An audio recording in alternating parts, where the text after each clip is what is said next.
ஆண்டவரும் அருமை இரட்சகருமா இருக்கிற இயேசு கிறிஸ்துவின் ஆச்சரியமான நாமத்தில் தினமும் கர்த்தருடைய சத்தத்தை கேட்டுக்கொண்டிருக்கிற என்னுடைய பிள்ளைகளை வாழ்த்துகிறேன், ஆசீர்வதிக்கிறேன். நீங்கள் ஆசீர்வதிக்கப்பட்டவர்கள். இந்த நாளிலும் கூட கர்த்தர் உங்களை பார்த்து சொல்லுகிற ஒரு வார்த்தை, காத்திரு என்பதாக ஆண்டவர் சொல்லுகிறார். எந்த காரியத்தை குறித்து அவசரப்படுறீங்க? உங்களுடைய வேலையின் காரியத்தை குறித்து அவசரப்படுகிறீர்களோ? பெற்றோர்கள் திருமண காரியத்தை குறித்து பிள்ளைடைய வாழ்க்கையில் அவசரப்படுகிறீர்களோ? எந்த ஒரு காரியத்தை குறித்து நீங்கள் அவசரப்பட்டு எவ்வளவு காரியங்களில் தோல்வியை கண்டிருக்கிறீங்க? அநேகர் என்கிட்ட சொல்வது உண்டு. என்ன சொல்லுவாங்க தெரியுமா? நான் அவசரப்பட்டு போய் இந்த இடத்துல போய் இடத்த வாங்கிட்டேன்.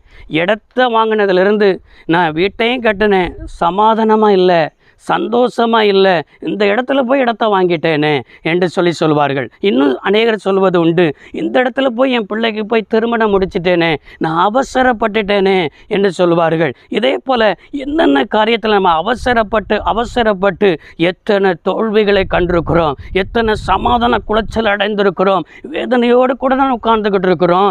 இதற்கெல்லாம் காரணம் என்ன தெரியுமா? நம்ம அவசரப்பட்டதுனால. இன்னைக்கு ஆண்டவர் உங்களை பார்த்து என்ன சொல்கிறார்னா, காத்திரு மகனே அப்படின்னு சொல்லி தான் உன்னை பார்த்து கர்த்தருடைய வார்த்தை வருகிறது. முதல் ராஜா சவுலை ஆண்டவர் என்ன செய்தார்? சமஸ்த இஸ்ரவேலுக்கு ராஜாவாக தெரிந்து கொண்டார். ராஜாவாக தெரிந்து கொண்டு தேசத்தை ஆளும்படி, தேசத்தை வழிநடத்தும்படி கர்த்தர் வைத்தார். இந்த இஸ்ரவேலுக்கு விரோதமாக பெலிஸ்தர்கள் என்ன செய்து விட்டார்கள்? வந்து விட்டார்கள். 30,000 ரதங்களோடு கூட, அது மாத்திரமல்ல 1000 குதிரைகளோடு கூட, கடற்கரை மணலத்தனையான ஜனங்களோடு கூட இப்போ இஸ்ரவேல் தேசத்தை முற்றுகை போட்டிருக்கிறார்கள். முற்றுகை போட்டால் ராஜாவுக்கு ஒன்றுமே புரியலை. இவர்களை எப்படி எதிர்த்து யுத்தம் பண்ணுவது, இவர்களை எப்படி மேற்கொள்வது? ஆபத்து வந்துவிட்டது. சில வீரர்கள் மலைகளிலும் காடுகளிலும் ஜனங்கள் சிதறிக்கொண்டு ஓடிக்கொண்டிருக்கிறார்கள். இதன் மத்தியில் சாமுவேல் தீர்க்கதரிசி தான், அவனுக்கு வார்த்தை வந்திருக்கிறது. 1 சாமுவேல் 13ஆம் அதிகாரம் 8வது வசனத்தில் சவுலை நோக்கி சாமுவேல் சொன்ன ஒரு வார்த்தை, அவன் யாரு?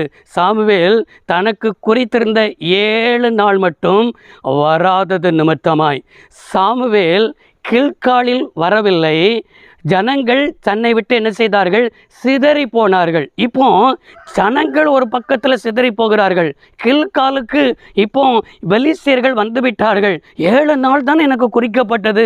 இந்த 7 நாளும் எனக்கு எப்படி என்ன செஞ்சேன்னா, 1 நாள் 2 நாள் அப்படின்னு சொல்லி நான் பார்த்துட்டேன். இன்னைக்கு சாமுவேல் வருவாரா? கர்த்தருடைய வார்த்தையை கொண்டு வருவாரா? எனக்கு 7 நாள் குறிக்கப்பட்டது 70 வருஷம் போல என்ன செய்தது?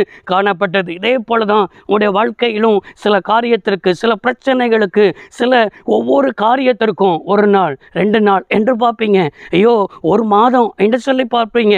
சிலருக்கு சில வருஷங்கள் கூட ஆயிருக்கலாம். ஆனால் வருஷங்கள் ஆயிட்டே, மாதங்கள் ஆயிட்டே, இது நடக்கலையே, இன்னைக்கு நடந்துரும், நாளைக்கு நடந்துரும், மறுநாள் நடந்துரும், நான் எவ்வளவோ காத்து தானே இருக்கிறேன், எவ்வளவோ பொறுமையாக தானே இருக்கிறேன், என் வாழ்க்கையில் நடக்கலையே என்று சொல்லி நீங்கள் அவசரப்பட ஆயத்தமாக இருக்கிறீர்களோ? இல்லை இல்லை இல்லை, பொறுத்திரு, காத்திரு என்பதாக தான் ஆண்டவர் பேசுகிறார். காத்திருக்காம இவன் கர்த்தருடைய வார்த்தை வர வேண்டும் என்பதற்காக ஜனங்களை பார்த்து என்ன சொல்கிறான்னா, சர்வாங்க பலியை என்ன செய்துவார்கள்? கொண்டு வாருங்கள், சமாதான பலியை கொண்டு வாருங்கள் என்று சொல்லி சர்வாங்க தகன பலியை இந்த சவுல் செலுத்தின பிறகு செலுத்திட்டு வெளியில் வாரான். சாமுவேல் வந்து விட்டான். சாமுவேலை வந்தனம் செய்கிறான். வந்தனம் செய்து என்ன செய்கிறான்? சாமுவேல் சொல்கிற வார்த்தை, நீ மதி இல்லாமல் செய்து விட்டாய். ஒரு சவுல் ராஜாவாக இருக்க வேண்டிய ஆளுகை தான் செய்யணும். இவன் போய் ஆசாரியன் செய்ய வேண்டியதை போய் சர்வாங்க தகன பலியை செய்ய வேண்டியதை செய்யாமல் செய்ய வேண்டாததை என்ன செஞ்சிட்டான். இன்றைக்கி காத்து இருக்கலைன்னா இதுதான் நடக்கும். நம்ம செய்ய வேண்டியதை நம்ம செஞ்சால் தான் நம்ம ஆசீர்வதிக்கப்படுவோம். நம்ம செய்ய வேண்டியாததை போய் தனக்கடாத வழக்கில் போய் தலையிட்டு கொள்ளுவோம். தனக்கு என்ன சொன்னால் பிரியமில்லாத காரியத்தை செஞ்சிருவோம். ஆண்டவருக்கு வெறுக்கிற காரியத்தை போய் செஞ்சிருவோம். இது செஞ்சு தான் சவுல் மாட்டிக்கொண்டான். ஆனால் ராஜபாரம் உன்னை விட்டு என்ன செய்யப்படும்? எடுக்கப்படும். உன் ராஜபாரம் இன்னையிலிருந்தே என்ன சொன்ன, கர்த்தர் உன்னை ராஜாவாக இருந்து தள்ளி விடுவார் என்றெல்லாம் அப்படிப்பட்ட வார்த்தையெல்லாம் சவுலை பார்த்து வந்தது. கர்த்தர் அவனை விட்டு என்ன செய்தார்? விலகினார். எப்பொழுதுமே கர்த்தருடைய வார்த்தைக்கு கீழ்ப்படியாமல், காத்திருக்க வேண்டிய காரியத்தில் காத்திராமல் நாம் அவசரப்படும் பொழுது நமக்கு வர வேண்டிய ஆசீர்வாதம், நமக்கு வர வேண்டிய உயர்வு, நமக்கு வர வேண்டிய மேன்மை நம்மளை விட்டு கடந்து அங்கே தாவீதை நோக்கி என்ன செய்தது? கடந்து சென்றது. நீ மதீனமாக செய்யாதபடிக்கு இன்றைக்கு வார்த்தைக்கு காத்திருந்து, அவருடைய சமூகத்திற்கு காத்திருந்து உங்கள் வாழ்க்கை ஆண்டவருக்கு ஒப்பு கொடுங்கள். தேவன் உங்களை ஆசீர்வதிப்பார். சர்வ வல்லமை உள்ள தெய்வமே, அருமை தகப்பனே, இந்த வார்த்தையின்படியே உம்முடைய பிள்ளைகள் காத்திருந்து உம்முடைய பிள்ளைகளுக்குரிய ஆசீர்வாதங்களை பெற்றுக்கொள்ள உதவி செய்யும். இயேசு ரட்சக நாமத்தில் பிதாவே, ஆமென். கர்த்தர் உங்களை ஆசீர்வதிப்பார். God bless you.